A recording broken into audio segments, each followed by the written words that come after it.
Assalamualaikum warahmatullahi wabarakatuh. Waalaikumsalam warahmatullahi wabarakatuh. Bismillah, alhamdulillah, wassalatu wassalamu ala rasulillah Sayyidina Muhammad ibn Abdullah wa la hawla wa la quwwata illa billah, amma ba'du.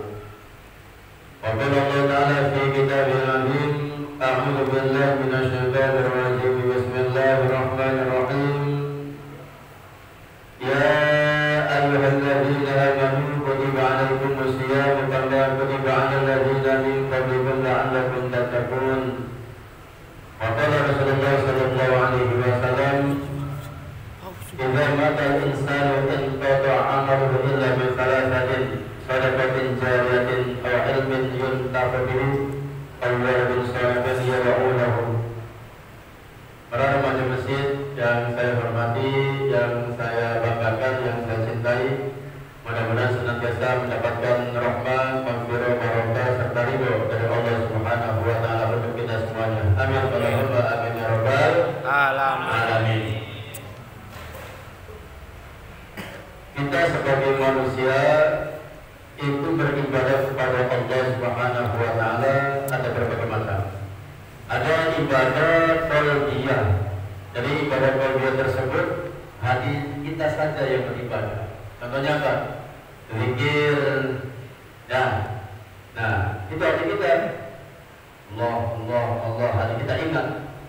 Kita sambil berjalan tapi kita tetap ingat kepada Allah. Sambil masak hati kita ingat kepada Allah Subhanahu wa taala. Itu namanya qalbiyah. Kemudian badaniyah.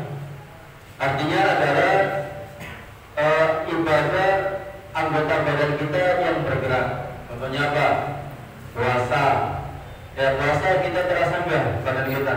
Menahan lapar, haus, dahaga. Kemudian sholat menggunakan anggota badan kita. Dan ada juga selain qalbiyah, badaniyah, maliyah. Ya, artinya ia jalan, kemudian anggota tubuhnya berjalan, melakukan ibadah, tetapi juga hartanya juga dikeluarkan untuk ibadahnya tersebut. Contohnya apa? Infak, sedekah, wakaf, ibadah haji, zakat, dan lain sebagainya.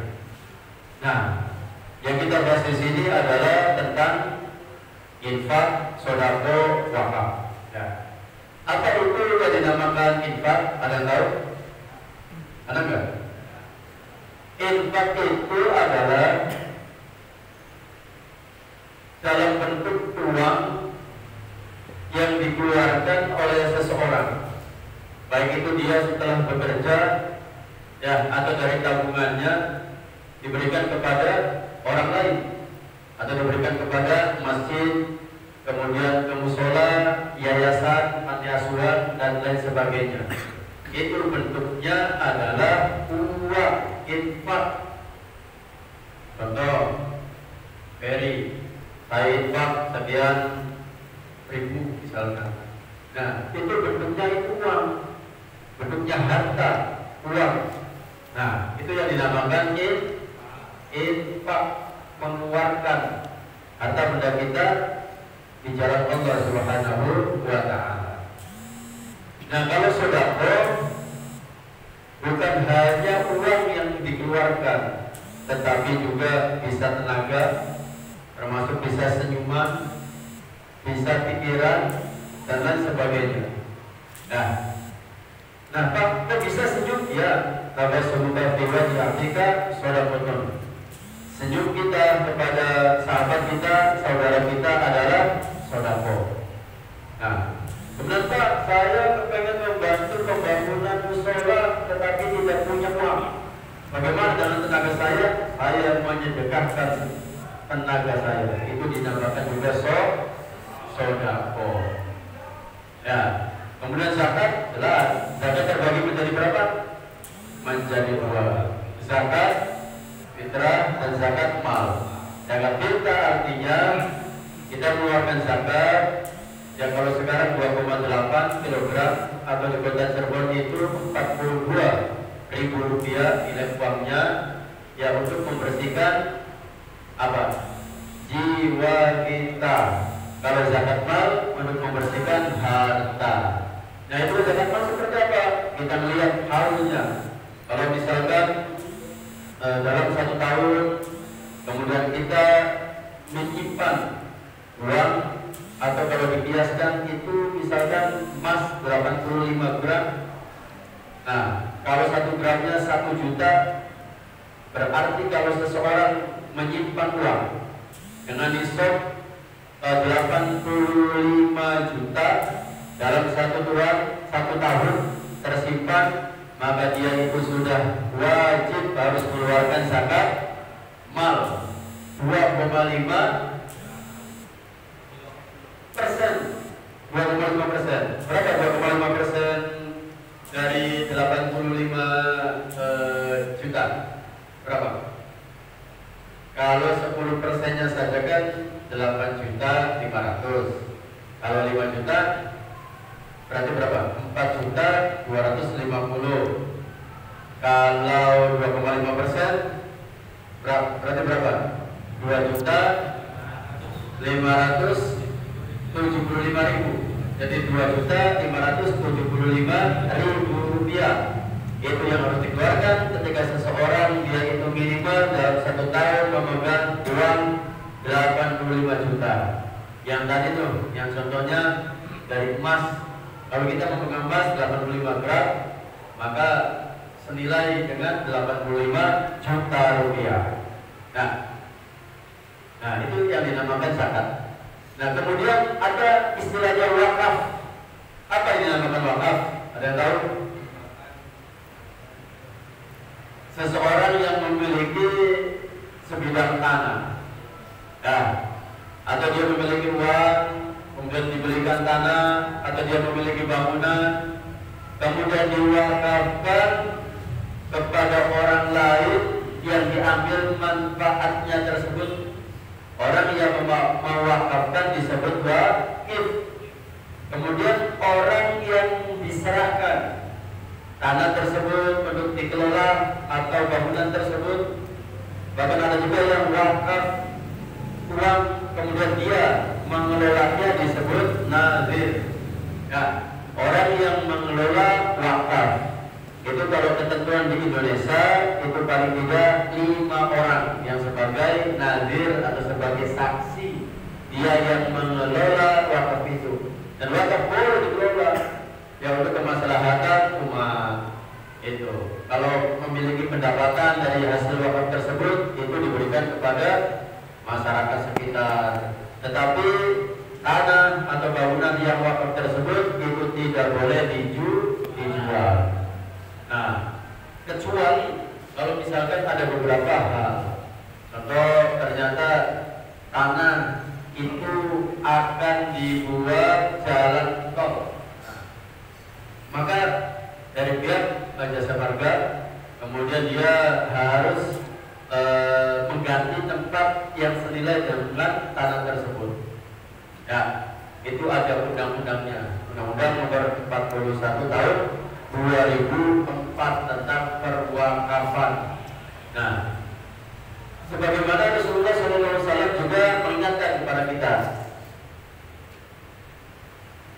idza matal insanu inqata'a amalu illa min thalathatin. Ketika manusia, kita anak cucu Adam, meninggal dunia, wafat, maka akan terputus amaliannya kecuali 3 hal. Ya, sedekah jariyatin adalah sedekah jariyah. Nah, spesifik sedekah jariyah adalah wakaf. Jadi orang yang pernah mewakafkan sebagian dari hartanya, kemudian tanahnya, bangunannya untuk kemaslahatan umat, maka dia itu akan memperoleh pahala yang akan mengalir kepada dirinya selama tanah atau bangunan yang pernah dia wakafkan digunakan untuk siapa? Untuk masyarakat, kemudian digunakan untuk ibadah, digunakan untuk hal-hal yang baik dan lain sebagainya. Nah, itu sedekah jariyah. Bang, kalau selain wakaf bisa tidak amalan itu mengalir? Bisa juga. Ya, wakaf Al-Quran bisa tidak? Bisa. Jadi wakaf itu tidak bisa diwariskan. Beda dengan hibah. Kalau hibah itu hadiah. Contoh, ya Ferry memberikan tanah kepada siapa? Eka. Nah, karena dikasih tanah dari Ferry, ya, maka Eka terserah apa yang dijual kembali bisa. Tapi kalau mewakafkan Eka sebagai nadir, maka tidak boleh dijual. Gitu. Nah, itu tetap kekal abadi sampai hari kiamat. Ya, mewakafkan tanah tersebut itu tidak boleh diapa-apain. Itu yang namanya wakaf. Ya, jadi kita memberikan tanah atau bangunan digunakan untuk kemaslahatan umat, kemudian ada yang mengelolanya disebut nadir. Paling tidak ada 5 orang sebagai saksi.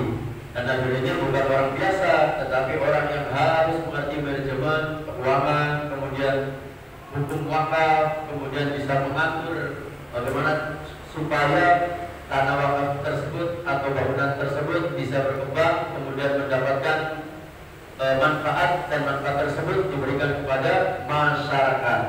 Ya, itu yang dinamakan wakaf. Nah, ya, jadi kalau seandainya kita suatu saat nanti diberikan rezeki oleh Allah Subhanahu wa taala, kemudian ternyata tanah kita banyak, maka silakan diwakafkan.